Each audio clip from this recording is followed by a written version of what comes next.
So ayan po mga kalingap, welcome back muli sa aking channel, Kalingap Tata. Sa mapagpalang umaga, tanghali, gabi sa ating lahat, sa ating naman natin mga viewers, solid supporters po ng Team Kalingap. Maraming salamat po sa inyong walang sawang suporta sa aking channel. So ngayon po ay kakabalik lang natin galing Mindanao at ngayon ay todo hanap buhay na naman tayo, paghahanap ng ating matutulungan. So kahapon lang tayo dumating, so ngayon ay nag-scout na naman tayo at dito tayo ngayon sa Batubalani at muli nating balikan si Nicole, yung dalaga nakatira po sa sira-sirang bahay. So, kumustahin natin siya. Kung ano yung mga plano niya, kung kailan siya, kung ngayong darating na pasukan ba ay mag-i-enroll siya. So, tara mga kalingap, samahan niyo ako. Punta natin yan si Nicole. Sana andyan si Nicole ngayon mga kalingap. Parang tahimik yata ng bahay nila. Ayan. Pagpasok natin sa kanila, punta natin. Bumugad agad sa atin yung aso. Tahol agad. Tao po! Tao po! Uy, nandyan si Nicole. Fresh na fresh si Nicole, oh. Mga kalingap po. Naliligo lang. Bagong ligo. Sino kasama mo dito? Ayan, dyan si kuya mo. Yung malaking tao. Sa siya.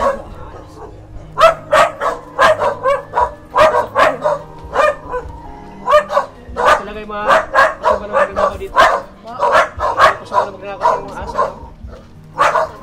Kahol na kahol. Ganyan talaga yung asa niya. Opo.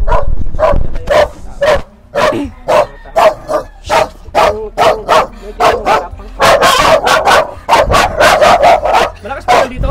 Po. Malakas pa yun nyo?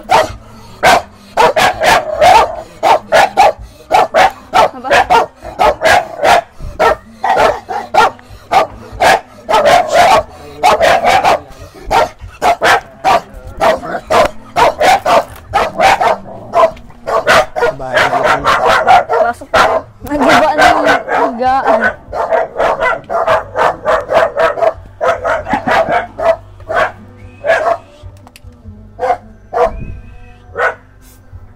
Saan yung kapatid mo? Sa CR po. Doon kasi. Tatago ata. Chat. May anak. Kumusta si baby? Ay, wala po dito yung kapatid ko at Sabado po ngayon nagpasok ko sa school. Nagpasok siya. Opo. Sino nagbantay ng bata? Dinala niya po doon kay mama. At dinala niya? masama po kasi ang pakaramdam ko, hindi po ako pwede maglapit. Bakit masama yung pagkaramdam mo? Hindi ko po alam. Nagkasakit ako nung nakaraan pa po. Nalagnat ka? Upo po kayo. Wala na Anong ginagawa mo dito ngayon? Po? Anong ginagawa mo pag ganito? Naligo po ako. Ngayon po naligo lang po. Naligo Para ka po, lang? Di ba delikado yun? May sakit ka? Naligo ka? hindi po kasi grabe na po. So, anong pakiramdam ko nakaraan para ma-fresh na po. Para Nagibaan na pa yung higaan. Saan? Ito po yung higaan. Kailan higaan yan? Sa kapatid ko po. Nagibaan na po. So, Malaki kasi yung kapatid mo opo. Laki kasi ng kapatid mo, di ba? Kaya nga po. Yan. Siya hindi man magigiba. Nabigat ng kapatid niya mga kalingap. Giba yung giba yung kama. Yung ginagawa. Nagibaan na. So, ikaw dito sa taas? Ako po dito sa taas. Siguro pati. Giba mga kalingap po. Nagibaan na po. Ando po si kuya. Nakalimutan ko. Bakit inaano yung arrange yung mga damit yun? Sobrang daming damit nila mga kalingap po. Gamit po. Hindi na sa nakasya sa nila. Wala po nagayan. Wala nang paglalagyan mga kalingap po. Hindi na alam kung saan yung ilalagay ito mga Kaya gamit nga yun. po. Pag naayos na lang po yung kwarto sa likod, may Uy, pusa yung pumalit oh. Akala ko, pusa yung pumalit sa sa kwarto ng kanyang kapatid. namin. Yan. Hindi namin naabutan si mamo Nasa trabaho po yun. Umaga pa yung nagtatrabaho? Opo, 8 to 6 pa. 6 pa po nandito. 6 ng umaga. Ng maga po, 8 po ang pasok, tapos 6 yung labas. 6 na gabi siya maglabas. So, hindi talaga natin maabutan. So, yung sipag ni mama din, trabaho talaga Yung para sa inyo. father ko po kanina, andyan. Gayas. Napanood niya po kasi yung Napanood. Anong sabi ni stepfather mo? Ayun. Sabi ni mama, napanood daw po. Anong sabi ni stepfather mo napanood ang vlog? Wala, oh. Wala naman siya sabi. Ano siya doon? Bad shot. Bakit? Bad shot. Sa kwento mo. Siya ano, Bad shot ko. sinabi mo doon eh. Kwento mo lahat yung about sa ano eh, stepfather. Pero okay naman yung approach niya sa amin. Kita namin siya kanina dyan sa labas. Mabait mo po yun pag di nakakain. Pag di nakainom. Kaso nakainom na. Kaya nag-alis na siya kasi di siya mabait. Bali nahiya siya pag ano. Ayaw na humarap sa camera. Ganun. Nag-alis na ba? Nahiya siya. Pero pag ano, pag hindi siya lasing, Okay mo po. mabait siya. Pero pag lasing, Di ba? minsan na ano yung pag-iisip niya. Nabago. Gawa ng ano, yung Ano po ng alak. Alak, Tapos no? sa kainuman pa. sa, oo. Wala talaga may dulot ang alak mo, no? Sa ano, Kaya nga. pag-iisip ng tao. Kaya andyan naalis si stepfather mo. Ano pangalan ng stepfather mo? Ano po? Sabi ko, Ano pangalan niya? si Kuya Ramil. Parang bata pa, no? 30 plus pa lang po ata yun. Siya Tapos nga, si parang mama, matanda pa nga ako nun. 48 ata, ganun. Mature lang siya dahil sa ano, Trabaho po. sa Tapos, trabaho at sige, inom ng alak. Ano.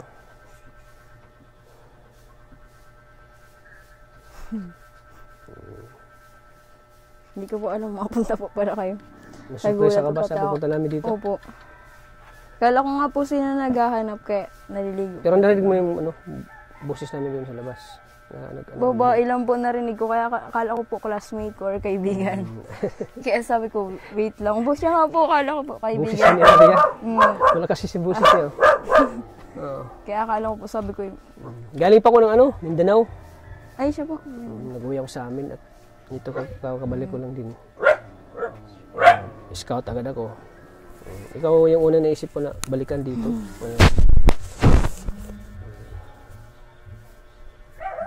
Anong oras na? Ano ka na? Kumain ka na? Siya na po. Anong ulam nyo? Pansit kanto pa. Pansit Canton? Mm.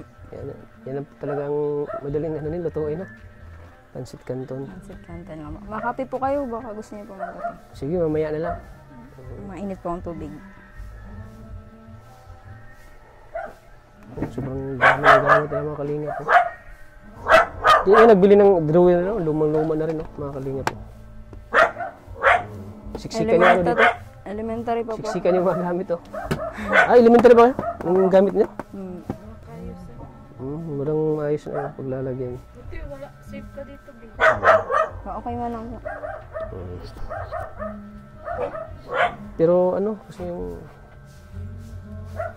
may aso naman, di ba? Mm. Pero nasanay naman kayo dito? Oh, sanay na po. Ang tagal naman na din po namin nakatira dito. Ay. Parang 3 bahay po. Kami po yung pangatlong bahay. Una po yan nasa harap. Tapos yung... So sa palagay mo, safe ka dito? Po. Nasa gitna. Sa mga ano lang po. Mga hayop-hayop lang po ata hindi. Baka nung dati po Siguro kasi meron malaking tulong din talaga yung aso nyo. Opo. Kasi kung walang aso, pwede kayong pasukan dito, no? Pero dami naman po ang kapitbahay. So ang aso nyo ang nagiging security guard nyo. Mm. Ayun mga kalingap. Ang aso ang nagiging security guard. Tagabantay nila. Pag tumatahol yung aso, malalaman agad nila yung may tao. Tapos gising man po pag gabi yung kuya ko nadating po ng madaling araw. Kaya Ano ulit yung trabaho ng ano, kuya mo? sa ano po sa Hugilon ano po siya, bouncer po ganun. Bouncer, kaya pala malaking tao. Bouncer pala yun. Nag-gym ba yung kuya mo? Hindi po. Ha? Malakas lang po kumain. Ay, malakas yung kumain. Hindi na nag-gym, malakas yung kumain. Tingnan mo naman yung kama mo. Oh, bagsak. Siguro nasa mga 80 kilos yung kapatid mo, no? Lalaki. Ano, malabas na po ata na CR. Na CR. Siguro busog. Busog siguro kasi kaya naka-CR. Ay, ano po si Kuya. Ay, hindi to si kuya. Pwede ba ma-interview?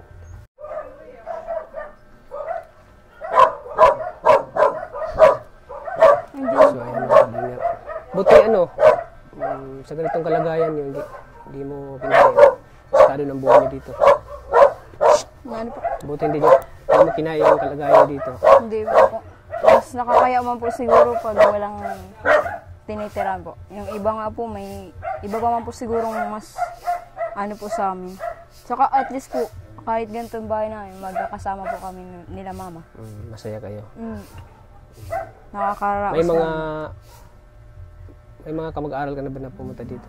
Opo, yung mga kaibigan ko po, open man po ako sa mga kaibigan ko na ganito yung bahay pa namin. Wala naman po Hindi mo dapat, nang kinahiya. hindi po, ba't po ako mahiya eh, ganito po yung kinalakihan ko, ito yung bahay na. Ay, kumbaga, ito yung namulatan yung buhay niyo. Ba't may kinahiya May iba kasi na ibang dalaga Mas kasi. nakakaya pa man po siguro gumawa ng... Lalo na pag yung social. Oo. Ay, opo, yan din po kasi minsan kasi po pag nasa labas po ako, hindi din po nila akalain na, ay, sa ganyan ka pala nakatira, tapos ganyan.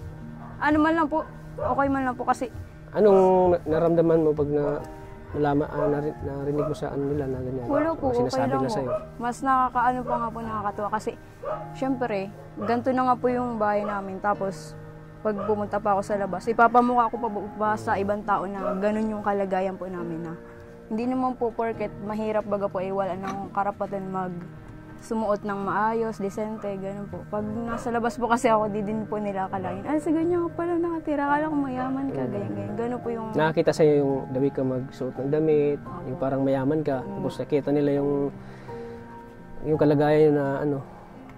na ganun nga po. Pero, Di ba sila di ba sila nagbibigla na ganun? Di mo Ano mga sinasabi sa'yo? Wala man po. Parang nagugulat lang po sila. Sabi niya, sige nga pala. Pero sa akin, di ko naman po siya tinitake as bad, negative. Di ko naman po tinitake as negative yung mga sinasabi nila. Kasi okay lang.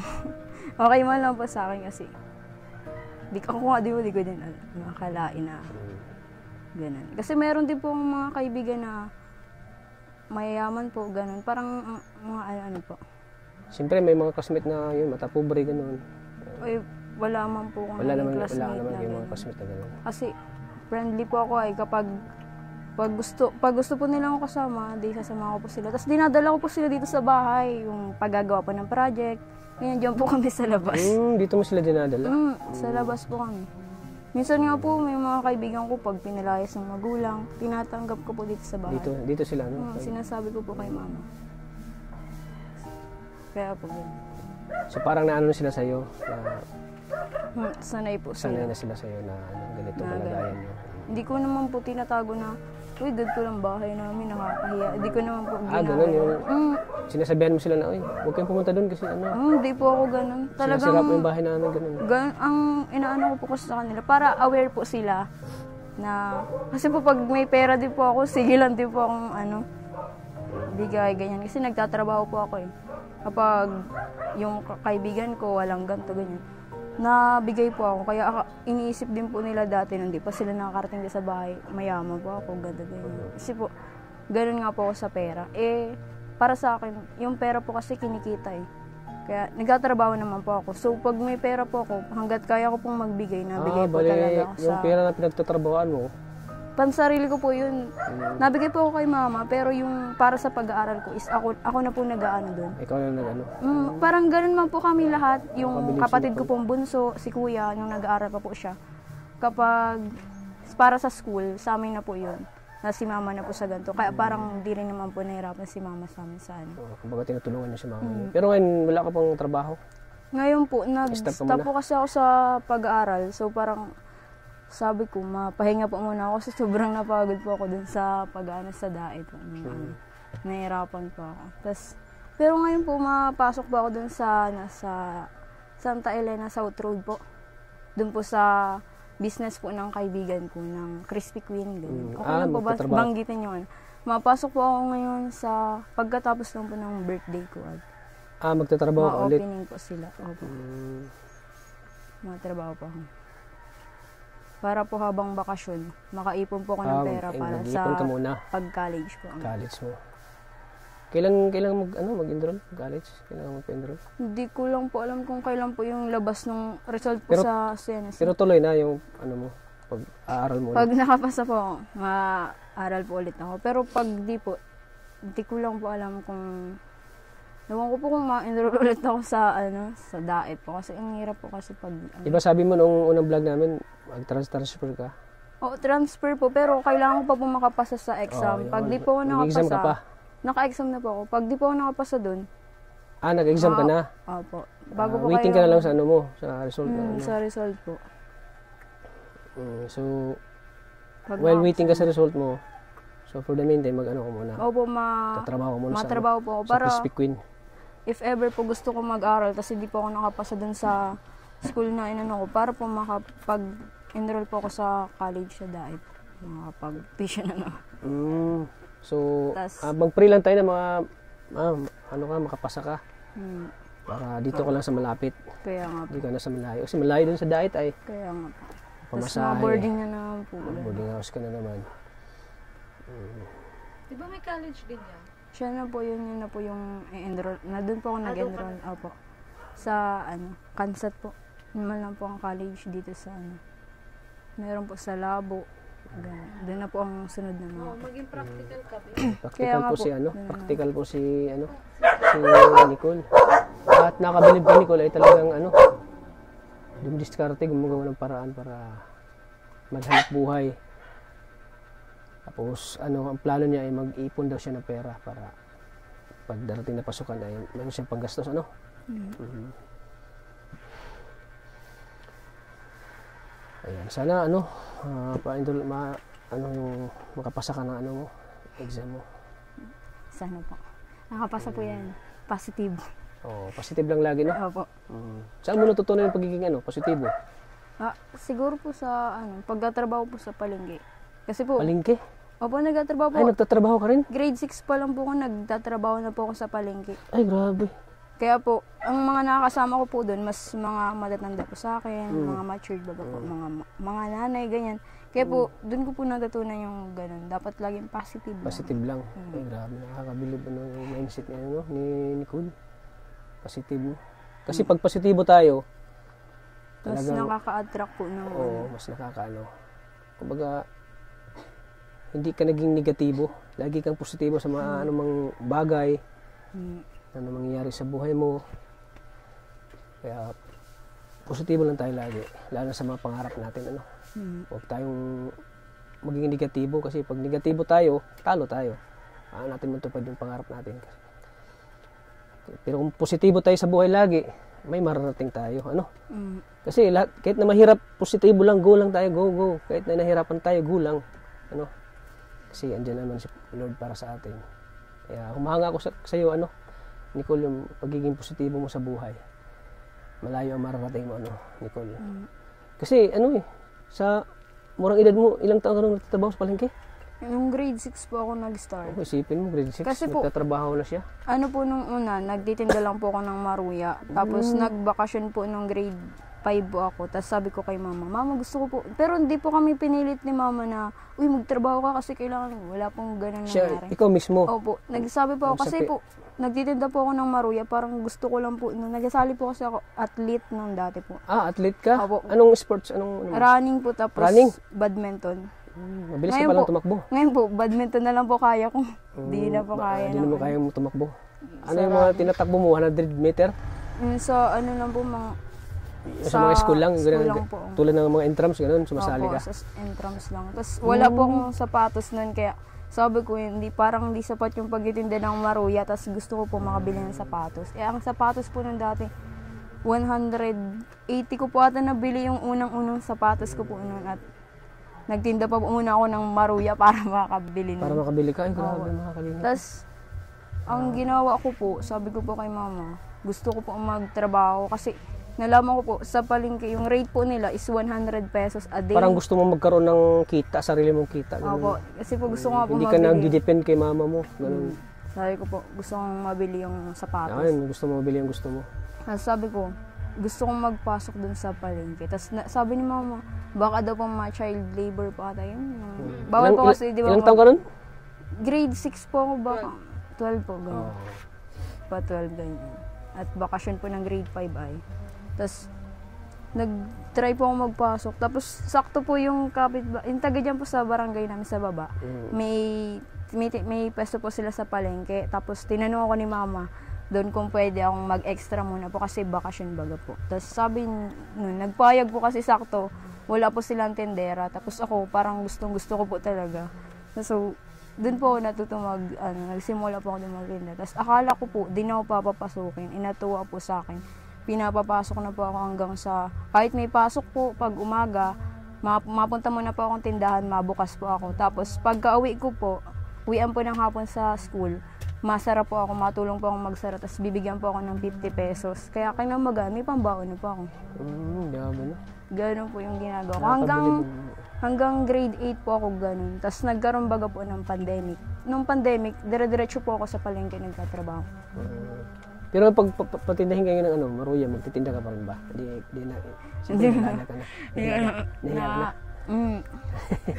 Pero sabi ko po dati, hindi ako mahiya pag magtitinda na gano'n. Siyempre, nagdadalaga ka na eh. Pero sa palengke po, okay man lang po sa akin. Sa palengke po kasi, nakapwesto ko man lang po doon, maalok-alok lang. Maalok lang. Buti, di mo ginagawa yan ngayon. Ngayon pong, Yung dalaga ka na, yung pagtitinda. siya po, nagtigil lang po ako nung nag-college po ako, as in nung pagpasok ko lang po. Bago po ako mag-college, nandun po ako sa palengke, nagbabantay po ako sa Itlugan. Itlugan? Opo. Parang pangatlong amo ko po ata yun. Pangatlong amo. Kasi po nung grade 6 ako, yung unang pinasukan ko po, parang napagod po ako kasi parang di ko na-enjoy yung pagkabata ko baga po.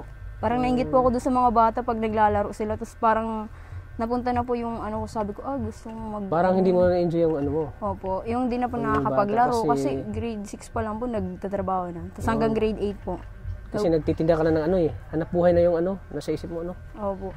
Tapos sabi ko, gusto ko muna magpahinga. Tapos sunod po nun, yung kapatid ko pong bunso, yun po yung nagpalit sa akin. Kaya parang nagtatrabaho pa rin. Siya naman po yung nagtrabaho. Tapos nung nagka-pandemic po, nagbalik po ulit ako sa iba naman po. Kasi nahiyaan ako kasi nag-alis po ako ng wala pong proper na pagsabi na alis po ako, ganyan. Parang di lang po ako nagpasok. Tapos yung kapatid ko na po ang pumalit sa'yo. Pinapapunta po ako. Doon ako dati natutulog po sa kanila.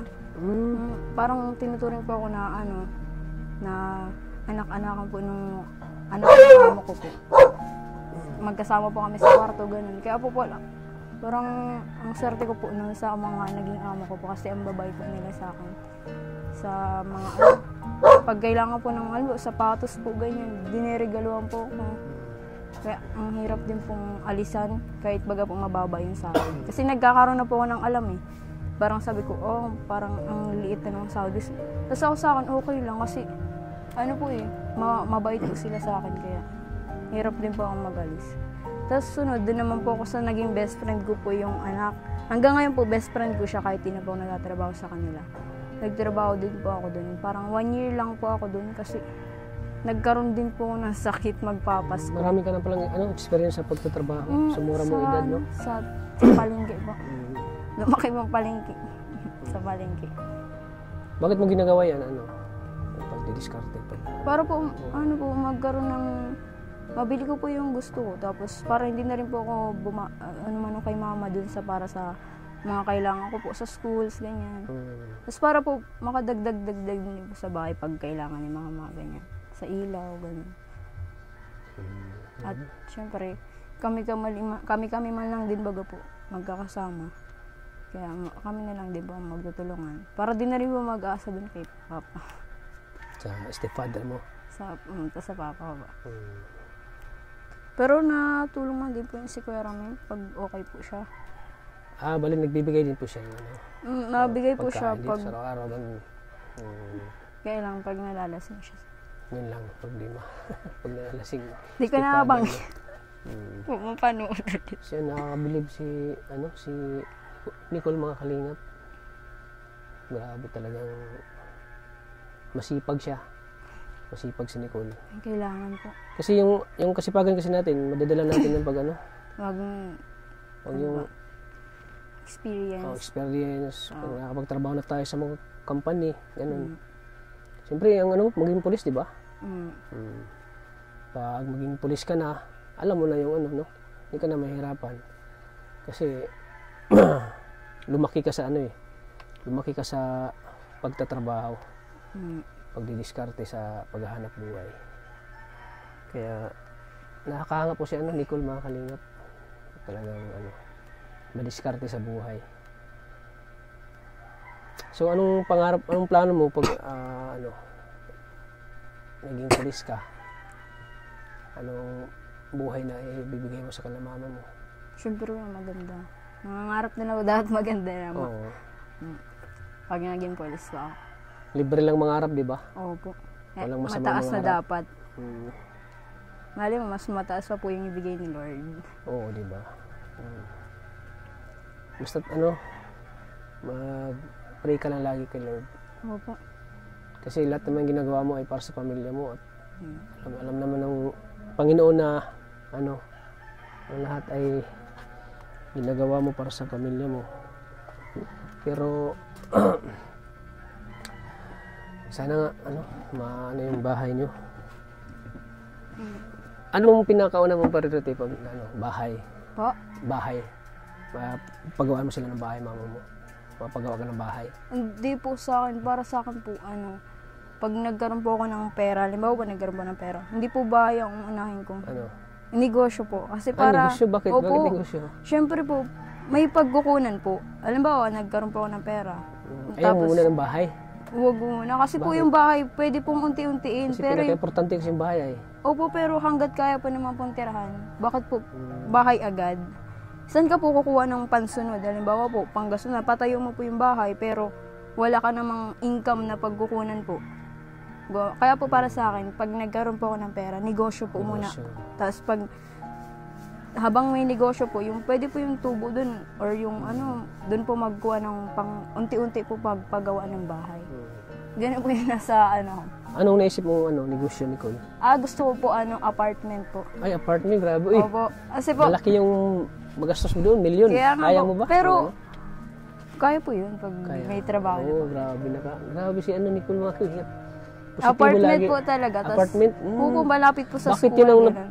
pili mong business? Kasi po, apartment, pag nakapagawa ka na po ng bahay, di mo na po iisipin yung sa kuryente, sa tubig, ganyan. Kasi kasama na po yun dun sa mag-uupa po. Ano ba yun? Mag-uupa po baga sa inyo. So, Kumbaga sila na magbabayad. sila pong magbabayad. Tapos, i-maintain mo lang po yung kaayusan ng apartment mo. So, parang ganun po yung sa akin. Tapos, ang gusto mo mga estudyante yung titira, ganyan. Tapos, affordable. Kasi naranasan ko po mag-apartment eh. So, para sa akin, Parang nakakuha mo yung idea. opo, sabi ko, ako pag nagkaroon ako ng apartment, dapat mababa lang, pero affordable. Ay, affordable na po yung price para mas affordable, mas maraming titira po baga. Tapos maganda yung ambience, tapos good service, gano'n. Sabi ko po, apartment gusto ko. Kasi buwan-buwan may papasok na pera sa'yo eh. Tapos yung pera, depende na po sa'yo kung paano mo gagamitin yung pera. Kasi hindi ka naman magbabayad ng monthly kuryente, monthly tubig. Kasi yung mabayad na po nandun na sa nag-uupa na po ang magbabayad. Ganun lang din po kasi yung napansin ko dun sa inuupahan namin. Parang sabi ko, kaya pala dumadami yung mga rooms nila kasi magaling sila magpaikot ng pera. Kaya ganun. Sabi ko, parang wala pong talo pag wala pong talo pag apartment. Ganun. Kasi walang masyadong gastos kasi Opo. yung babayaran na yata doon, kuryente lang, di ba? O, Hindi po pwede. yung upa na magbabayad doon. Opo, yan Yung na po pinakadabis nakalagay talaga. po sa amin. So yung napili mong negosyo. Yun po yung gusto ko. Kung hindi naman po ganun, bigasan. Bigasan? Opo, pag bigasan baga po, mas araw-araw laging kailangan ng tao ng bigas. Daily needs ng mga tao, no? Daily. Malay mo, ibigay ng Panginoon sa'yo. Kaya nga. Basta't magtyaga ka lang, Siya po. magsikat ka lang mag-aral, Ganun po ang gusto mong trabaho. Kasi hindi naman din po, yung pagpupulis parang passion lang po siya eh. Pero ayoko din naman po habang buhay empleyado. Gusto ko rin po magkaroon ng sariling negosyo. Napibilib ako sa niya, sa mindset niya. Business talagang inuuna niya. Pag pwede mong pagsabayin, pagiging pulis at business, gano'n. Sa pagal Pag mo pulis ka na, pwede ka na mag-loan. Tapos paggawa ka ng apartment, Opo. Grabe. Tapos pag natapos na po yung loan, tapos nakaipon na po, pwede na po mag-alis sa pagkapulis, tapos patapos na yung kapatid mag-aral. Alis na po pala. May plano ka rin palang umalis maging pulis. Hindi ka pwede mo nang alis. Oo. Kasi para, siyempre, pulis ka. Pulis ka at may negosyo ka pa. Saan ka pa, no? Doble yung kita mo, Kaya, nag-retired pa, nakaka-graduate pa lang, nakuha na yung loan. Huwag ka muna mag-retire. Mag-retire ka yung parang mga 50, gano'n. Ay, Hanggat bata ka pa. ugod na si bakla, di na nakakalakad. So ano, Nicole, anong pakiramdam mo na ano, na dito pa rin kami, ang Team Kalingap na napuntahan ka namin dito at siyempre ngayon panibagong tulong naman yung ipaabot namin sa iyo. Masaya po kasi po, akala ko po one time, lang po, yung parang one time video kasi ganun. Akala mo hindi na kami babalik? Opo, ganun baga po kasi sa iba. So parang ako po, sabi ko, akala ko po ganun. Sabi ko, di pala. Yung iba baga po kasi pag napapanood sa na parang for clout lang po yung pagtulong nila. Tapos sabi ko, nung sabi po nila mabalik pa daw po kayo, tapos sabi ko, sana po magbalik pa po kayo, tapos matulungan niyo po kami na ganito po yung buhay nga po namin. Ayun po, akala ko po hindi na po kayo mabalik dito. Gusto ko lang pong magpasalamat kasi po nagpunta pa rin po kayo dito kahit sobrang layo po ng pinanggalingan niyo pa po. Tapos naisip niyo pa rin po na balikan po ako kahit po. Gusto ko lang po mag-thank you sa inyo. Tapos sa inyo pong lahat kasi po kahit po sobrang layo po ng pinanggalingan niyo, naisipan niyo pa rin po na balikan po kami. Balikan po ako. Ang layo dito sa inyo, Dito sa isang bahay. 2 oras? Kaya nga po, gusto mo mag-thank you po sa inyo kasi po kahit po sobrang pagod po ng ginagawa niyo, alam ko po kahit hindi niyo po sabihin, sobrang pagod po maglibot para lang po makahanap ng matutulungan. Sana po marami pang ibang tao na gawin po yung ginagawa niyo. Maisip rin po sana nila na tumulong po sa iba. Sa mga kagaya po namin na nangangailangan po. Gusto ko lang po talagang mag-thank you. Sobrang na-appreciate ko po kahit po hindi po ganun kadalas yung pagpunta niya. Na-appreciate ko po na bumabalik pa rin po kayo kahit yun po. Thank you po. Pero kahit na konti lang naibigay namin sa'yo, pero malit na bagay na yan para sa'yo. Yung pong binigay niyo po is sobrang laking bagay na po nun para sa akin. Kasi po, nakaraos po kami sa 1 linggo pong pang araw-araw po ng pagkain. Nakabili po kami ng grocery. So yung binigay ko sa yung 2,000, Binili po namin ng grocery. ginamit nyo, binili nyo ng grocery. Kaya po may pansit canton akong ulam kanina. Tanghali. Huwag mo lang araw-araw yung pasit ka dun kasi baka Kaya hindi naman po, pag Pinagkaya ka. lang po. Pag uwi naman po ni mama, may binibili man po siya. buti ginamit nyo sa tama. Yung tama yung bili agad kayo ng grocery yung Tapos pangailangan sa gatas po araw-araw. nung- Gatas, baby. Opo. Yan. Yan. Masaya kami dahil yung tulong namin sa inyo ay ginamit nyo sa tama. Opo. Sobrang Hindi na na-appreciate sayang ko yung na. tulong. Yun. At nakabilib si Nicole kasi na-appreciate niya lahat ng mga tulong natin.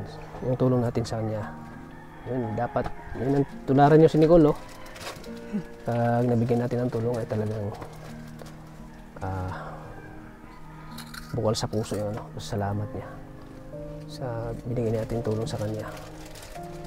So, hindi ba inaasahan ni Nicole na babalik pa kami dito? Hindi ko po, Nung nalaman mo lang na kumahol na yung aso dyan sa labas. Opo, Ito na. naliligo po pati ako na Oo. yung pagpunta niyo po.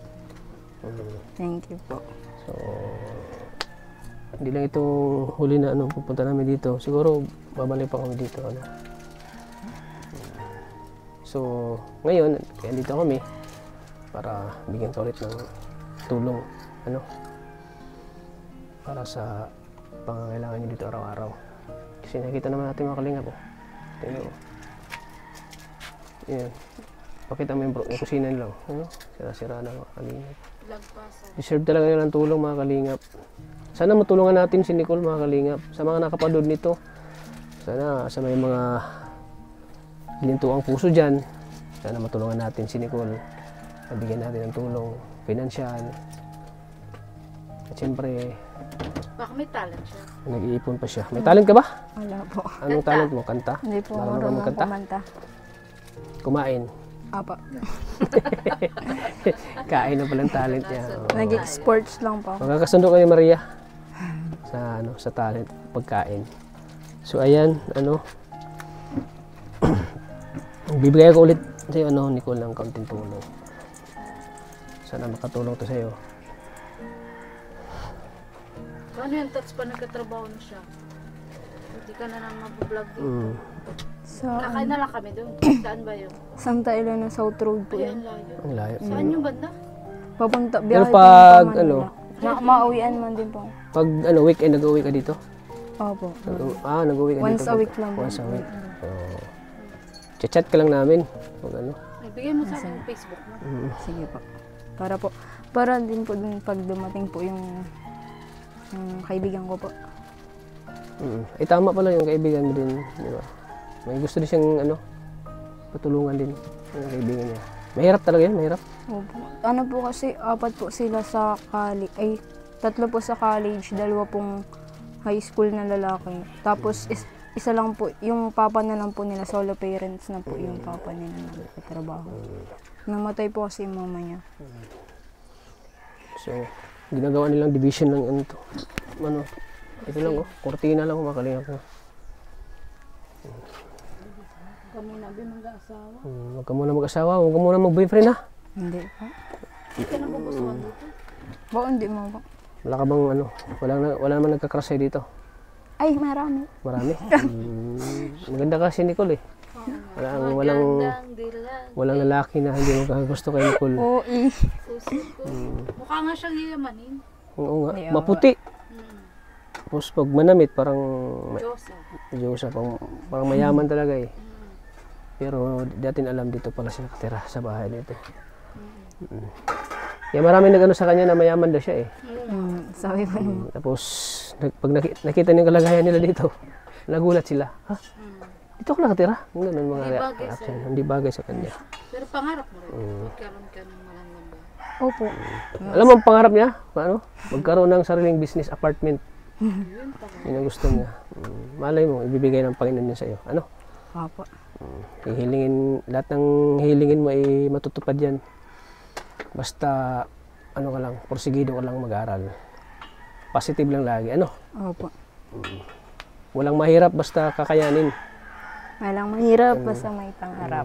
Ayan, walang mahirap, basta may pangarap. Hindi hadlang yung kahirapan para hindi mo matupad yung pangarap mo, di ba? So ngayon, para matupad yung pangarap mo, magbibigay ako sa iyo na kaunting tulong.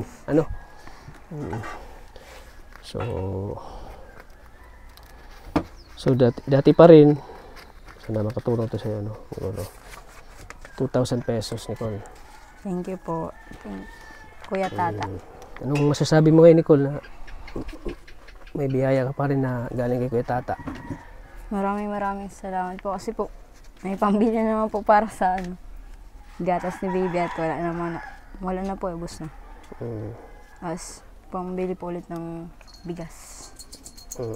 Pero minsan dito naubos na kayo ng pagkain? Minsan nakapos kayo? Siya po, hindi naman po maiwasan yun pag at syempre po nagbabayad po ng kuryente. Kaya po minsan kinakapos din. Pero nagagawa man din po ng paraan. Kasi po nagtatrabaho naman po si mama tapos yung kapatid ko po. Ayan. Yan, ngayon mo na sabihin lahat sa mga viewers natin, sa mga nanonood sa atin ngayon. Anong masasabi mo sa kanila? Maraming salamat po sa lahat po na nanonood po ng vlog po ni Kuya Tata, sa lahat po ng nakasubaybay sa pagtulong po ng scout, ano pong tawag sa scout? Sa Kuya Tata po, maraming salamat. Sa charity po. At sa mga tumutulong po, para po makapagtulong din po sila Kuya Tata. Sa mga sponsor po, maraming salamat din po sa inyo kasi po, kung wala din po kayo, hindi po mapagpapatuloy nila Kuya Tata yung pagtulong po. At sa yung iba pong mga nambabash po, huwag na po kayong mag-bash kasi lahat naman po nagkakamali ng pag-intindi. Yun lang po. Normal lang yung pag nasa tayo, social media tayo. Normal Kaya lang yan. po. Mabash tayo. So, masaya ka ba na nakatanggap kayo na blessing na naman? Masaya pa ako kasi birthday din pala po ako kaya. Bihira lang kasi mabiyayaan ng ganito eh. Matagpuan ka ng Team Kalingap na hindi mo inasahan, na may magbibigay sa'yo. Sabi nga po ng mga kapitbahay namin, artista na daw po ako. So, nung pagkalabas niyo po, sabi, artista ka na, dito ka na sa sa vlog po. Siyempre, sa dami-dami ng mga dito, ikaw yung ano Opo. na napili naming tulungan kasi talaga nakita namin yung ano, yung kalagayan dito. Kaya nga po. At bihira lang sa ano na mabigyan ng ganyang biyaya, ganyang blessing ano. So, deserve mo yan na tulong para sa Thank iyo. you po. Kasi yun nga gawa ng kwento ng buhay niyo dito, nakakadurog ng puso. Nakaka-inspire din yung ano, kwento ng buhay mo. Kaya deserve mo ng tulong kay Kuya Tata. Ayan. So sana gamitin mo yan ng ano, sa tama yung mga Opo. so wala ka lang message, wala ka lang mensahe pa. Wala. Na. So ayan. Opo. So ano, Nicole, di na magtatagal. Ano? Sana gabayan kayo lagi ni Lord dito. Sana safe kayo dito lagi. Sana hindi Mag-landslide. mag-landslide yan. Hindi guguho yung ano dyan, mag-landslide kasi delikado no. Mainit pa nun. Nasa ano kasi na, landslide. Ulan pa nun. Tapos walang tigil ng ulan, delikado dito eh pag mag-landslide. Maano yung bahay niyo. Naputol na po pating haligid. Oo. So ayan, sige Nicole, hindi na magtatagal ha. Kaya po. Sana Thank you po. lahat ng mga ano mo, mga pangarap mo ay matutupad. Sige. Thank you po. So ayan po mga kalingap, maraming salamat po. Panibagong ano, blessing na naman na natatanggap ni Nicole. At siyempre sa mga viewers natin. Tapos po sa tayong nagpapasalamat sa kanila. Kundi lang sa mga viewers natin na laging nanonood sa ating mga video, laging nagla-like, laging nag-share po sa ating mga binablog, lalo na kay Nicole. Malaking tulong po yung pag-share niyo po. Kaya maraming salamat po. Especially sa mga OFW na laging nandyan, laging nanonood. Na kahit na ano sila pagod, kahit na busy, ay andyan pa rin sila para panoorin yung ating mga vlog. Kasi yung ano natin ay pagtulong sa ating mga puspalad nating mga kababayan. Kaya ganun din ang pagmamahal nila sa atin mga kalingap. Thank you po. Sana po huwag niyo pong skip ang ads kasi dyan tayo kumuha ng pantulong sa ating mga tinutulungan po na mga beneficiary. Yeah, thank you po sa inyo lahat mga kalingap. So hanggang dito lang po mga kalingap. At syempre, pasuporta din po ng channel ni Kuya Val Santos Matubang at Eda Vlogs. At syempre kay Kalingap Rab. Maraming salamat po. Hanggang dito lang po ating vlog. Lagi po nating tatandaan na mahal po tayo ng Panginoon mga kalingap. God bless po mga kalingap. Bye po. Thank you.